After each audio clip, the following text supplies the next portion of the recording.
चुनाव आ रहा है तुमको, अभी बहुत सारी जगह चुनाव चल भी रहे हैं, फिर होंगे, जिंदगी भर तो चुनाव ही चलते। एक चीज मेरे दोस्त तुम याद रख, तुम नई पीढ़ी है और ज्ञान तुम लोगों के पास है, क्योंकि पढ़ रहा है, खास करके साइंस से पढ़। जीवन में तुम चाहेगा कि सरकार बदल के जो व्यवस्थाएं सुधार सकते हो, नहीं सुधार सकते। व्यवस्था एक अलग चीज होते हैं और सरकार एक अलग चीज होता है। तुम बहुत सारे आदमी के मेंटेलिटी में ये होता है कि इस बार इसको हरा देंगे तो हमारा सरकार जो नया है वो कम, ऐसा नहीं होता।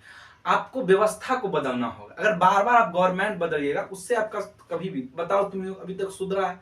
कहीं ना सुधरा है। तो ये होता है। अब देखिए, इसमें दो बात होती है। अगर आपके पास कोई प्रधानमंत्री या मुख्यमंत्री बहुत दिनों से हैं, जैसे हमारे बिहार में सपोज को नीतीश कुमार है, अब उनको बहुत दिनों से हुए हैं, अगर आप उनको कहिएगा कि इस चीज को करिए तो आप उसका प्रभाव आपका ज्यादा पड़ेगा। इसका कारण चूंकि बहुत दिन से सत्ता में, और आप फिर नया आदमी को लाइएगा, फिर उसको लाइएगा, तो ऐसा नहीं। इसी तरह से केंद्र में या किसी भी राज्य में, कोई भी राज्य लीजिए, मैं किसी भी पार्टी का नहीं कहता, तो इसके लिए क्या करना पड़ेगा? सबसे पहले जो आपको है सो व्यवस्था बदलनी पड़ेगी। और व्यवस्था बदलने के लिए जो है सो हम लोगों को बदलना होगा।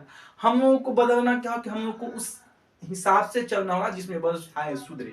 इसके बहुत सारे कारण, इसीलिए बहुत सारे आदमी के मुंह से सुनोगे, खास करके कहेगा क्या, जो मतलब कि उस तरह के व्यक्ति होते हैं कि इस बार इसको जो हरा देंगे तो हमारा व्यवस्था, तो ऐसा कभी नहीं होता। व्यवस्था एक अलग चीजें होती हैं। आप सरकार बदल के जीवन में कभी भी व्यवस्था को नहीं सुधार सकते हैं, ये लिख लीजिए। आपको व्यवस्था बदलना होगा, और व्यवस्था बदलने के लिए तुम सबको बदलना होगा, साथ में उस तरह से बदलना होगा जो तुम्हारे लिए वाजिब है। गलत रास्ता नहीं होना चाहिए। इसके बहुत सारे आप शुरू से देखते हुए आओ कि सरकार आए हैं गए हैं बहुत सारे, लेकिन बहुत सारे ऐसे व्यवस्था है कि अभी भी वैसा ही। ये बात तुम लोगों को सोचना होगा आजकल की, खास करके नई पीढ़ी के तुम लोगों को, कि हमको बार बार सरकार चेंज करने से व्यवस्थाएं नहीं बदलती है। इसलिए जरा गौर कीजिए कि व्यवस्थाएं कैसी अच्छी हो। ये नहीं कि सरकार आए जाए, ये इस तब से नहीं होगा, तब फिर आप लोग का भी वही हाल होगा। व्यवस्था को बदलना है, खुद बदलिए, जरूर व्यवस्था बदलेगा।